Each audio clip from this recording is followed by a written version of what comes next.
causing XYZ. So it's really the invisible substance that's at work here. So you would not have proven anything about XYZ. You'd proven the invisible substance, but you don't know about it yet. Happened. I don't even know what happened just now with your XYZ thing. Give me an example of a scientific method used to prove something. Give me an example of proof, and I'll tell you why it doesn't prove something. Heat causes water to boil. Okay, so what's the experiment? So if I take water, okay, if I take water and I put it into a vacuum chamber, it will boil. But yeah, the vacuum chamber won't be hot. The pressure is your control variable. You just told me heat causes water to boil. I'm going to give you an example. If I put water into a non-heated space that happens to have no pressure, it will boil.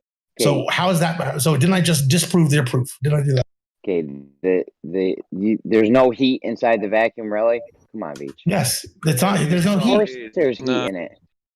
Jeremy. Are we at so you're saying that, hold on, Jeremy. Are you saying that any heat at any time boils water? Because then why doesn't it boil when I'm in my room? There's heat in my room. Why is the water not boiling? The heat death of the universe we're living in? Or is this right now? Why is the water not boiling in my heated up room? Because pressure is the control variable. Well, so what's your claim is not that heat causes things to boil, is it? You have a different claim that was what we're finding. Heat causes water to boil. The variance of heat, heat causes water to boil. Depending on the pressure, you will need more, or depending on the pressure, you'll need more or less heat. Okay, so heat. It's always going to be heat. It's always going to be heat. Pressure is the control variable. Jeremy. Pressure is your control. Jeremy, I can have heat as my control variable and pressure as my independent variable.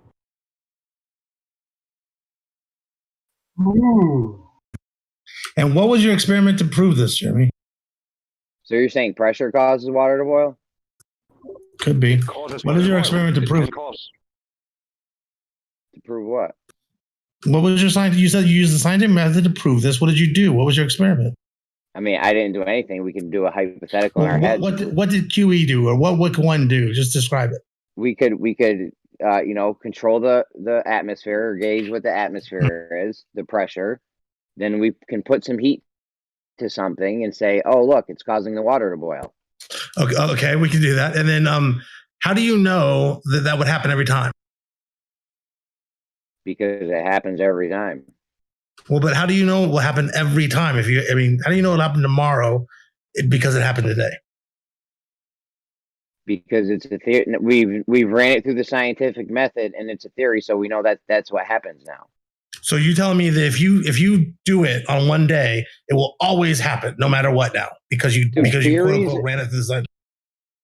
When you have a scientific theory, I'm asking you real questions, Jeremy. Don't freak out. Just think about what I'm asking and think about the real answer to it. Ask it again. Just because you run this experiment today, you add heat, you see water boil. How do you know that's going to happen every single time you do this? How do you know it's going to happen tomorrow? Because we've ran it through the scientific method, and despite you guys not thinking science proves anything, when you have a scientific theory, that's rock solid. That's almost as good as a law. You think that anything you do today is guaranteed to happen tomorrow, as long as you quote unquote put it through a scientific, like your scientific method was, we take water, we add heat, we see it boil. So if that's all I have to do, and now forever, no matter what, it will always happen, and you know it for sure. Is that what you're telling me?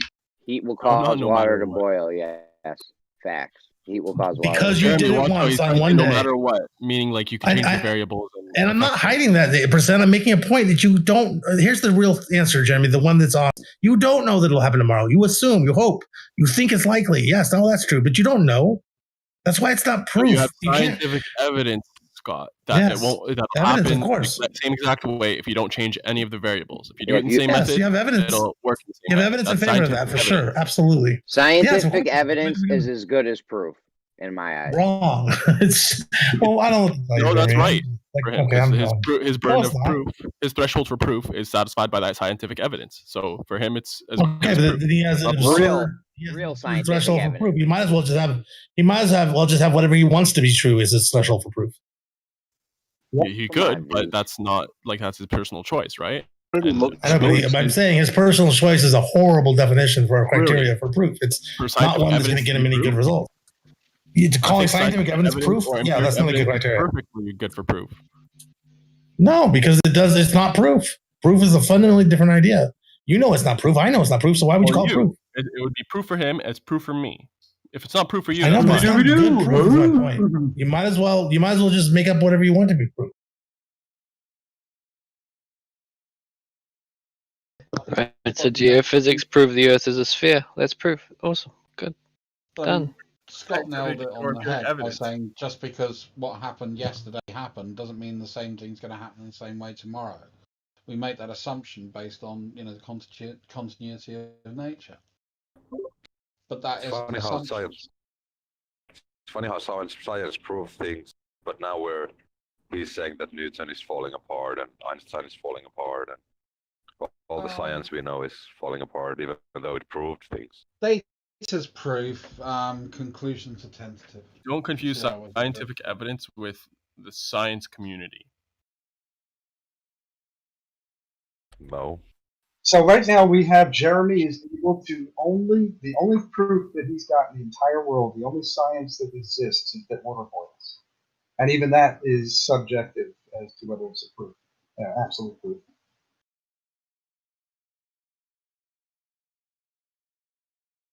That's impressive. No, it's impressive that you made a straw man so weak that he didn't even think to. No, he's got me muted. So he's listening, like he's hearing anything. He never listens. I wonder how he dictated that pressure is the control variable. Why is he the arbiter on that?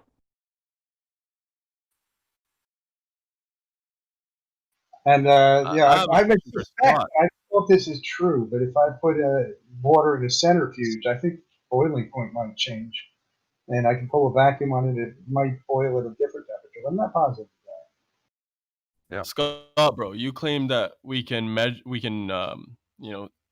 find out the mass. I don't want to say weigh, but we can find out the mass of the different subatomic particles for every atom. I'd like to see evidence for that. Say it again. What did I claim? You claim that we can find out the mass for the protons, electrons, and neutrons. No, I didn't say that. I said they have a mass, or told a mass.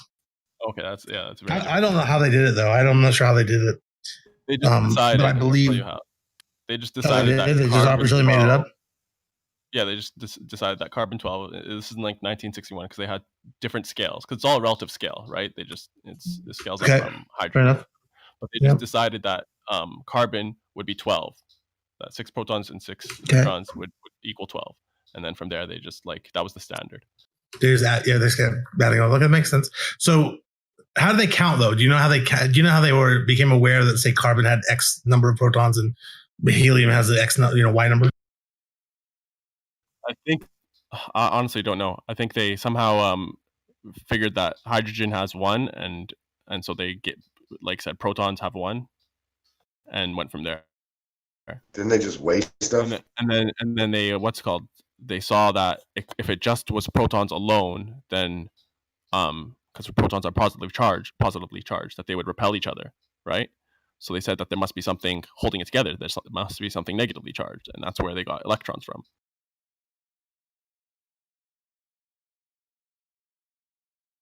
No, we can detect electrons.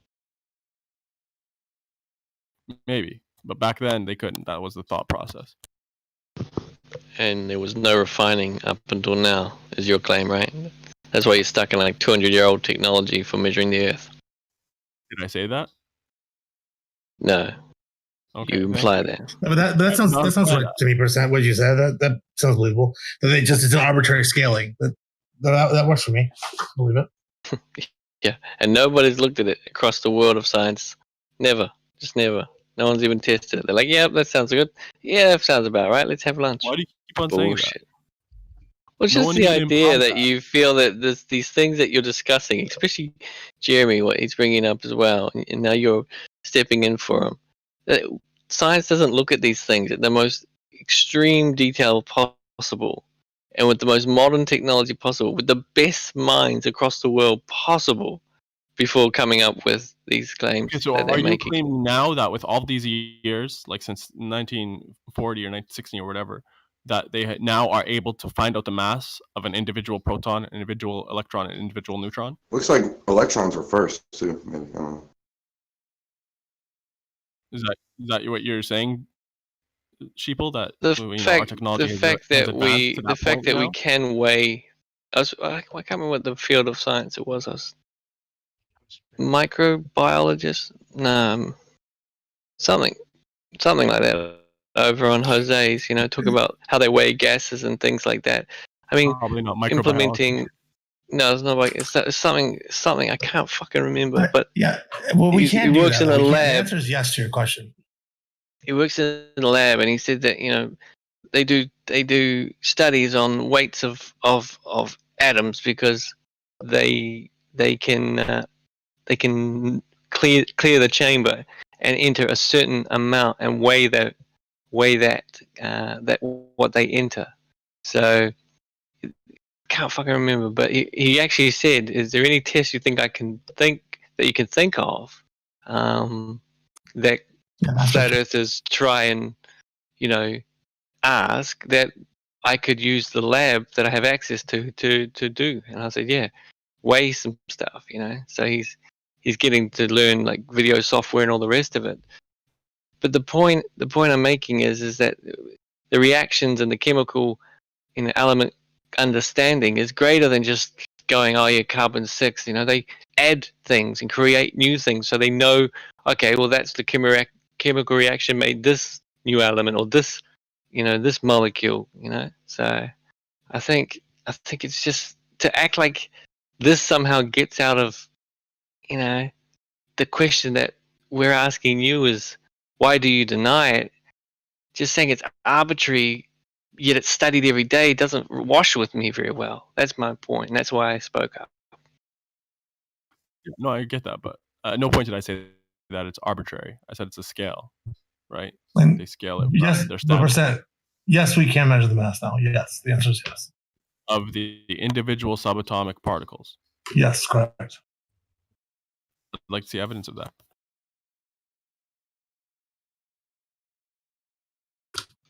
I'd like to see evidence of your flat Earth. Do you have any handy? Yeah, open your eyes, bro. I see the Earth is. Use your senses, your proprioception. Well, here in New Zealand, the Earth looks different from the north. I need you to factor that in. Why wouldn't you factor that in? You're aware of the flatness. I've lived in the north and the south, so I know it's different.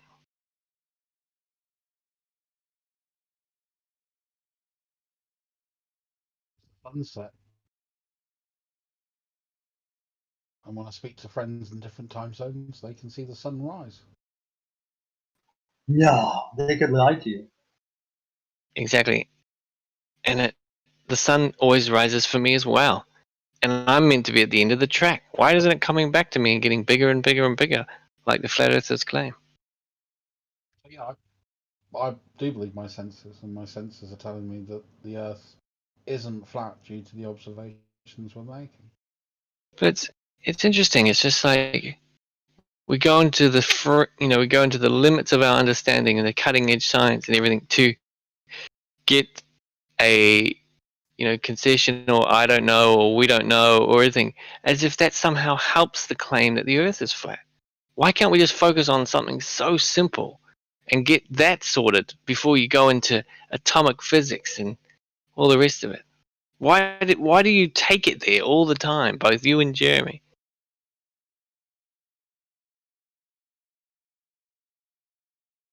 Dude, that's just where it leads. Like, we don't take it there. Did you see the course of the conversation happen naturally, just leading to that point? No, yeah, I saw you moving away from basic questions. No, that's just where the conversation led naturally. That's all. That's what happened. Okay, well, I'm bringing you talk about ground observations and all the rest of it. Why don't you clarify why the missing mountains and things that we see from the ground? Because I know you say we can't look at the sky. That's a no-no. We can't look at the sky for some reason, even though we can see the sky, and you tell us to look at the world. So we'll go with that parameter. Why won't you come up with a better explanation? Why do you call turbidity and bullshit and weather and all these things? When is it going to click that doesn't work and it's not acceptable? Yo, I shut down a radar argument last night, and I used atmospheric turbidity. The guys didn't know what it was, and they gave me dust part radar goes through the dust particles. Wow, so you took on someone who didn't know what they were talking about to win the argument. What about taking on a radar? What about taking on a radar technician? Do you want to try that? He was a radar technician. Said he worked for 30 years. It's a radar man. What was his name? Professional radar. I don't. Something radar guy, or he had radar right in his name, dude. Yeah, but that was his argument. You think you win debates all the time that you get destroyed on. You have no idea whether you win or no. Nobody you just got say destroyed. You do every time. I'm not saying he lost. You've never not wrecked somebody. I'm not saying anyone won or lost. I'm saying I shut the argument down. His whole always argument win. down. You told us How this. did this go? You wreck everybody every time. Tell us how it went, Jeremy. It happened in Jose's last night, right? It ended up being that the guy didn't know about dust particles. Tell us how it went. Well, at first I was like, listen, I really don't know shit about radar. I'm going to need a few minutes to find the flaw in your argument. And then I took a few minutes, and then I thought atmospheric turbidity, shouts out to chemo. And, oh my God. I stopped the whole argument with the turbidity thing. How does turbidity stop the argument? You're not telling us what happened. Because he said you have to be 300 miles away before you can see the plane. And then the plane needs to be him and the plane are 300 miles apart, and he can't see the plane until it's 60,000 something feet in the air. We'll say 60,000 is fine, right? So I'm thinking about it. I'm like, damn, that's a pretty good argument. I'm like, but what can I, what flaws are in his argument? So I start thinking about the atmosphere, and I'm like, will does radar penetrate through solid objects or not? And then I thought of the dust particles and the turbidity, and and I'm like, what if the radar is going, but the turbidity is just too thick right there, so it has to get a little higher to look at the less thick places where there's less turbidity. I'll make a point, Jeremy. So would you agree that turbidity is something that fluctuates quite drastically depending on where you are on the world, time of day, type of yet with radar we always have a radar horizon, which is there's very little sort of wiggle room from the point of view of atmospheric interference. So why is it what I think, or is it what I know? You think there's little interference? You think it's Earth curve? Is that what I think, or is that what I know, Jeremy? You're making a claim. You think that it can only be Earth curve blocking the thing, and I'm telling you, it could be some other shit. I'm not made anything at all yet. Well done, because this is why you don't. No, let's not be bitchy. Yeah, cool. Okay, I hear your point. I'm not actually bringing anything. What I'm saying is, if turbidity was the cause, why is the radar horizon always so regular, regardless of where we are in the world? And the only differentiation seems to be the height, not the atmospheric conditions. Because I can use radar through fog. We use it every day in landing planes. We can spot those planes quite a long way away. Why all of a sudden is it turbidity just because you think so? Where is your evidence that this type of turbidity would impact the range of radar? Is fog silent? Is fog solid particles? Yeah. Isn't it? Let's check. Liquid. It's water droplets. You can use radar through a dust storm. Radar in a sandstorm. Wrong. There's a list of all things that affect radar performance. Turbidity not being one. Density does. You're right, but you got to have quite a lot of density. So we got the radar going through fog, which is water droplets in there, and then we're talking about dust particles in there, solid matter. Oh, there's always fog. Solid dust. So dude. You all right? What's the difference in the solidity or the density of a dust particle versus a water particle? I think someone fell down or something. He just yelled out, "Are you all right?"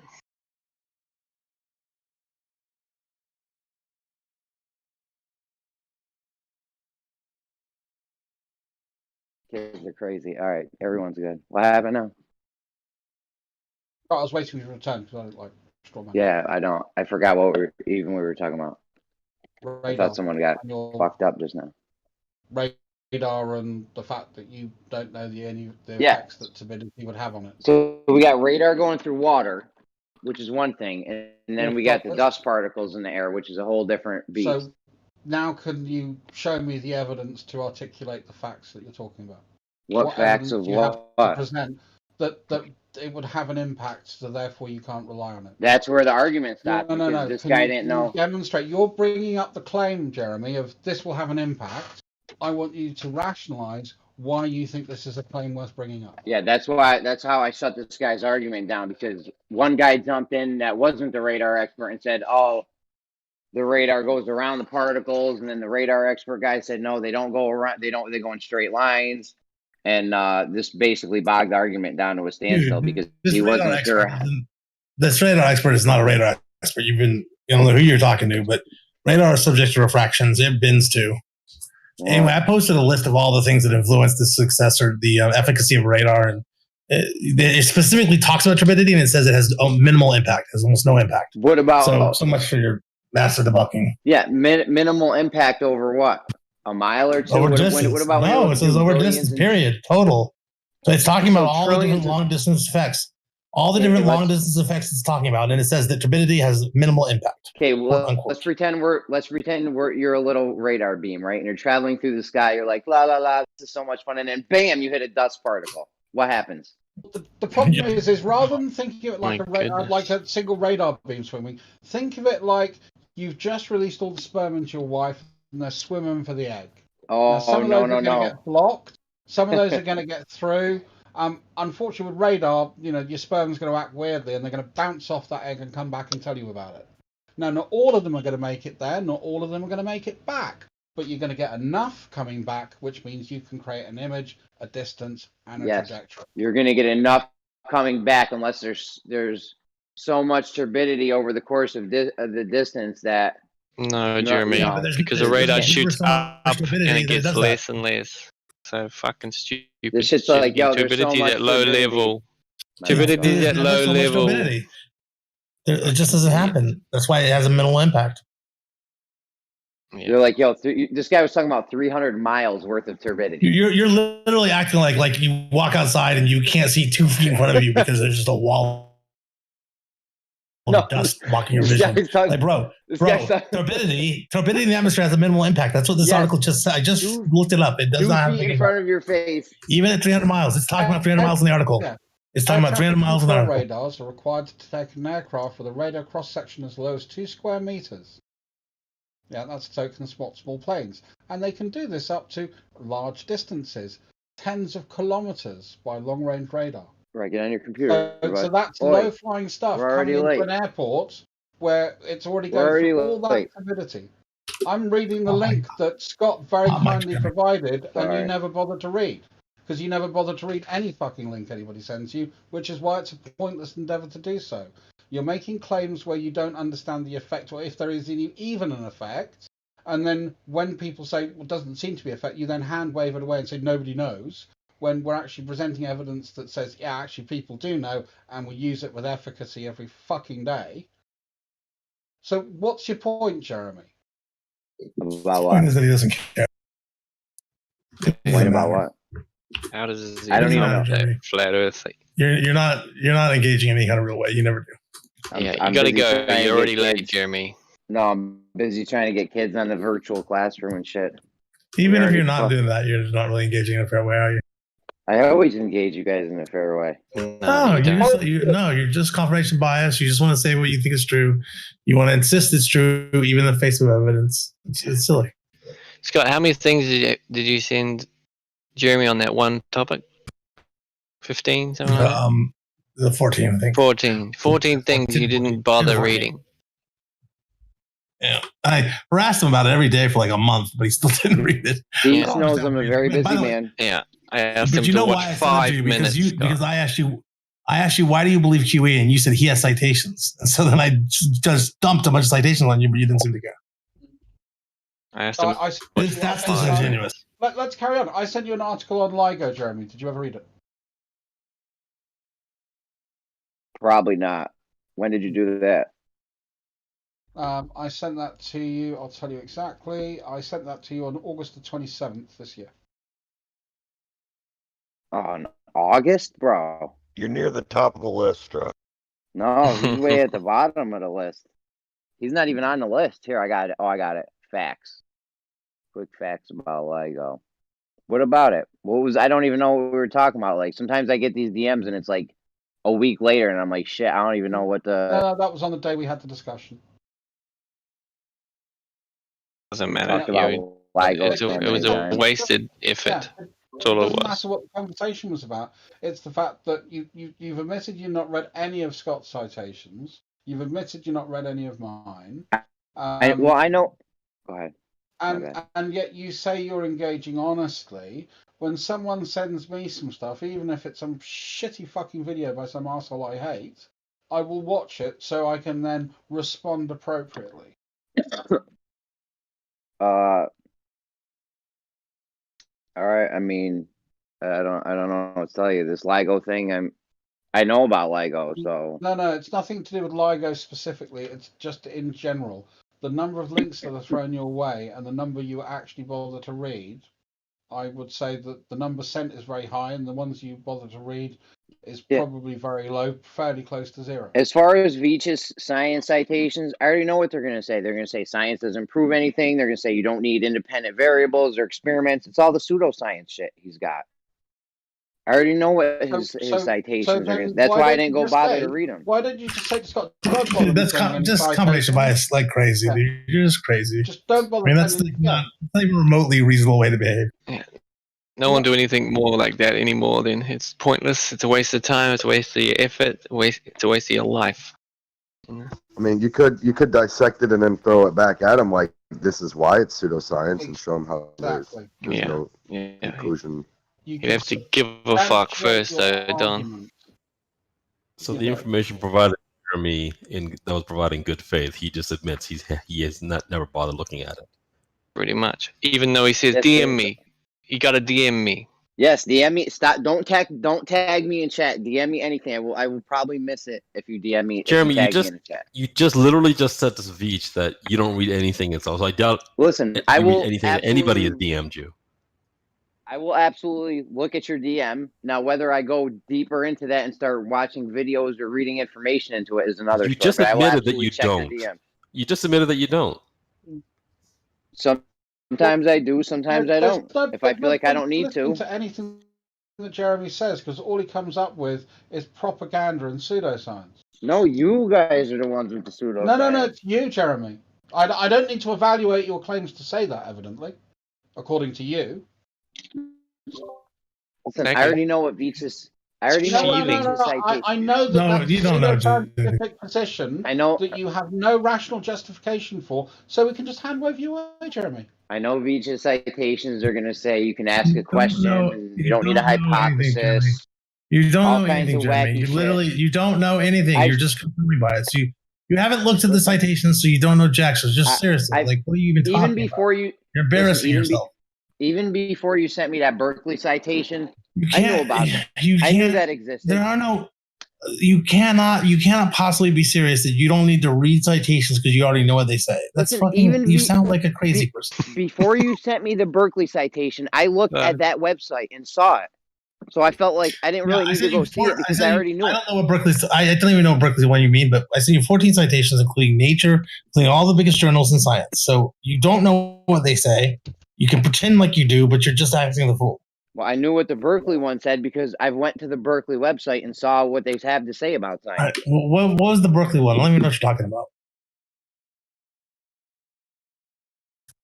What was it about? Which one was it? Yeah, what do you mean the Berkeley one? What are you talking about? What? It's what they said about the scientific method. I don't know. I'd have to go back in our DMs and I don't constantly DMing me. We got like a million DMs. You're constantly texting me DMs. You say to me, oh, I believe it because they're citations. You're constantly DMing. That's something you would.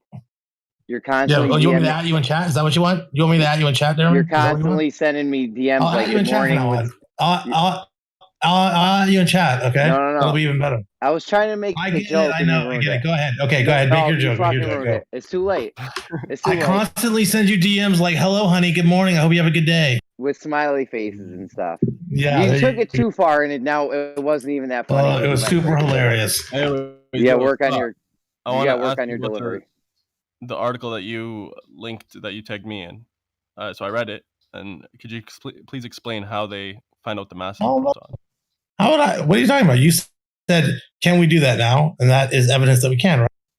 Well, it's an article claiming that we can, but I want to Yeah. know So go and look it how up. you understand. Go and follow So the that's thread. evidence that we can, though, right? Go down It's the literally rabbit people hole. telling you that they did and explaining details about it. It's a claim that we Evaluate the can, methodology and I yourself. want to like dissect the methodology. Cool. Yeah, I'm not an expert, unfortunately, in it, though, am I? So you want evidence that we have, and that's evidence because people are claiming that we have, and they're reputable people, so that's evidence we have. Do you disbelieve them or something? We can delve deeper. So from what I understood, I read it, and from what I understand, they check the charge. They just like run these things through like a a machine, probably like a spectrometer or something, and they just measure the electric charge of it, right? And then from there, they assume that the mass, the charge that they have is the mass by like equals mc squared. So they don't directly measure the mass. They don't weigh. They don't like find out the mass directly. They find out the energy in terms of electron volts and convert that through E equals mc squared into this mass. Okay, so it gives them the mass. Yeah. So, but they're just measuring the electronic charge of this particle, which is related to the mass in some way. Yeah. They claim. Well, of course they claim. That's what they're saying. Yeah. So you have to fall back on E equals mc squared. I mean, I'm not really sure what that means. You have to fall back on it, but if they're what they're doing is measuring the mass via the energy, okay, that makes. They're finding out the mass supposedly via measuring the energy. Cool. All right, so that's how they're doing it. So that's how we can measure the mass nowadays. Is that good enough for you? Percentage. How's it not good enough for you? Because they're not measuring the mass. They're not like weighing it. Of course they are. Of course they are. If those things are related in a real way, then they're measuring the mass. Percentage. Number one, they're the charge. They're assuming the charge of the particle that they're measuring is the mass. The mass of the proton, I should say. You're roboting. Am I roboting too? Or just no, it's just Scott roboting. Where does it say that they assume the charge? What do you mean? I'm telling you right now. They take the thing, they find the charge. So from the charge, I'm looking at the article. You said they assume it though. So they don't. Where does it say they assume it? They don't say they assume it. I'm looking at the article right now. They don't say it in so many words. Here, I'll find out the exact. Oh, okay. Well, some of the part that made you claim that.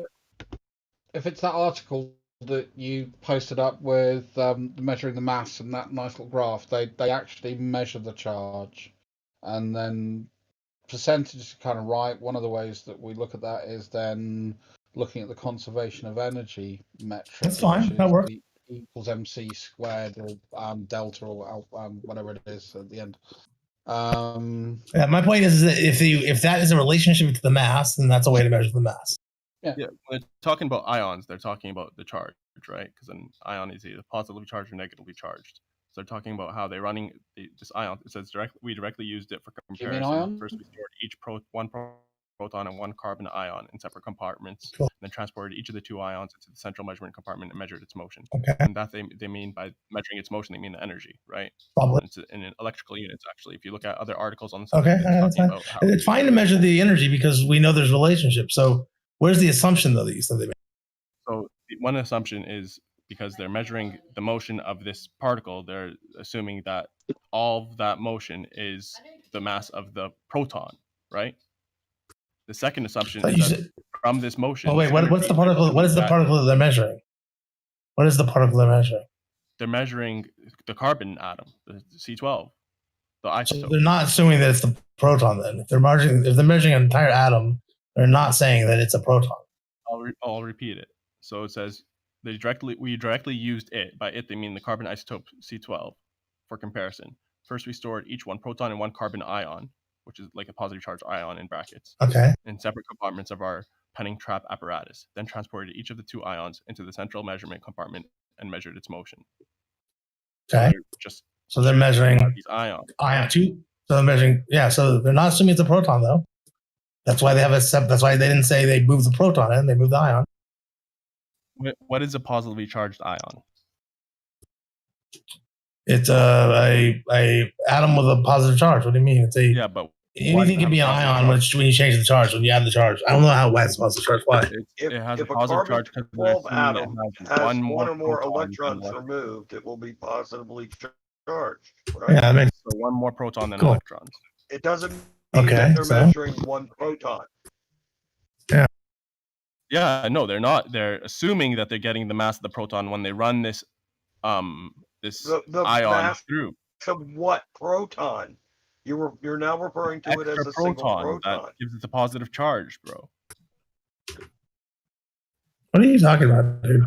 So if you remove an electron, you have if you move an electron, you have one more proton than electrons. Okay, so they measure the ion, the energy. The problem is he thinks a positively charged that a proton is an ion because it's positively charged. You guys right? don't straw man him. Ask him. That's not. We're not straw manning him, Don. That's why I asked him. I know Foolish said the problem is, and then he ended with asking. That's fine. Good thing. Sorry, Foolish. But by the way, he might have been correct about the problem. So it's not straw manning if he says the problem is a period. If he's right, and he probably is right because. Okay, be careful not to. I'll correct myself. Be careful not to. Fair enough. He was wrong because a carbon ion is a carbon atom. If it's positively charged, if a cation, right? It's a carbon atom that has one less electron or one more proton. Okay. So it's not. So where's the part where they assume that but where's the part where they assume that the ion is a proton? They say in brackets one carbon ion, and then in brackets you see 12C 6+. This is in the fourth paragraph. I see it. I'm looking at it right now. In separate compartments or a pinning trap apparatus. Percentage, you said something wrong. You said when it has one less electron or one more proton. When it has one more proton, it's not carbon anymore. The only part that is correct is when it has one less electron. It's relative to the amount of neutrons, obviously. Yeah. But then it's right? Neutrons are not charged. You know what I meant. If you're taking the electrons, so a stable atom would have the same amount of electrons and protons. And if you take off one electron, if it has one more proton, I don't mean you add another proton to it and create a new atom. You know what I meant by one less. Yeah, but then it's not carbon anymore, right? When you add a proton, it's not. If you simply add a proton, then yes, it's not carbon anymore. It would be whatever's after carbon. Number 7, like nitrogen. Nitrogen.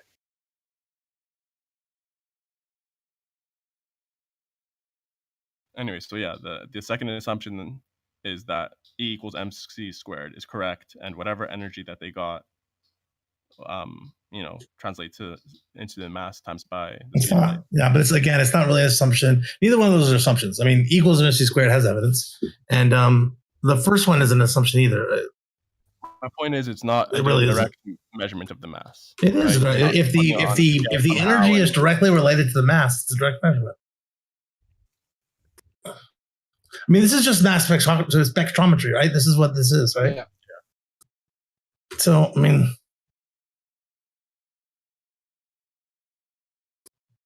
so what exactly is your claim? Is your claim that you think that they? I'm not sure what you're even trying to. What's your real, final, big picture claim here you're trying to make? That's the other thing. You don't believe them? You think they're lying? Hold up.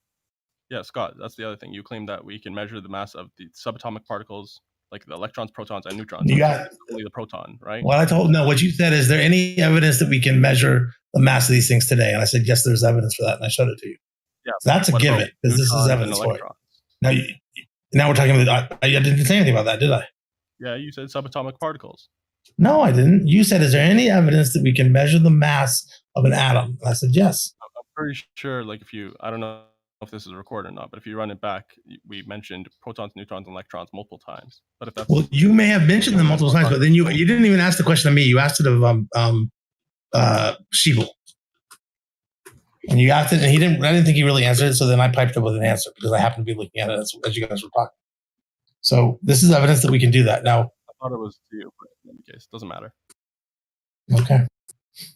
I mean, I wouldn't be at all surprised if we can do it from all, but I wasn't making that claim. I was just telling you that this exists and this is evidence. Do you think we can't do them from all? Did you know that we can or something? For them all? No, I don't see any evidence that we can.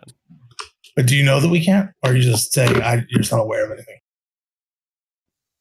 Well, I mean, I've looked into it and I haven't found any evidence. So I'm not gonna say so which one can't we find the which one can't we find the weight of the mass of? So for like electrons, they assume that it's all the same methodology, right? They're all assuming the mass is based off of the electrical charge and based off of E equals mc squared. So it's not so much So that they can do it for protons and not for the other ones. It's that their methodology seems, sus for all three. Sus? Why is it sus again? Because they assume they think E equals mc squared. Yeah, those are assumptions. There's evidence for those things. Okay. So you don't think E equals mc squared? For the E part, first off, they're assuming that any energy that they have in terms of the protons is our protons. It's energy of protons. Well, you don't really know. Actually, you don't really know that, and you don't really have any reason to think that wouldn't be the case. But you really don't know what they're assuming, because in this right up here, they don't go into anywhere near enough detail to tell us what kinds of things that they have checked for. Right? There's not like every caveat is put into this. For all we know, they do all kinds of things to verify that this is indeed the only energy they're measuring. But you also have no reason to think that it's something else. So it's sort of just like saying they also didn't verify that there isn't a bird in there too. Okay. Yeah, but again, they assume that protons and mass have the same charge. So by measuring that charge, they assume that they just found the protons charge. Wait, the protons have the same charge? Yeah, they assume that the charge that they have you think equals mass. You think protons mass. So you don't think protons have the same charge? What? Okay, I gotta head out, guys. All right. Catch you guys later.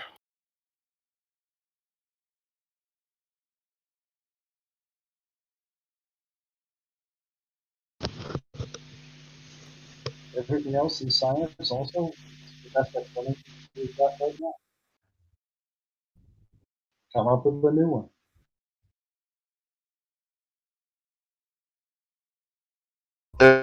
If protons and electrons didn't have the same charge, it would break all of chemistry. Well, it turns out E equals mc squared is not true also.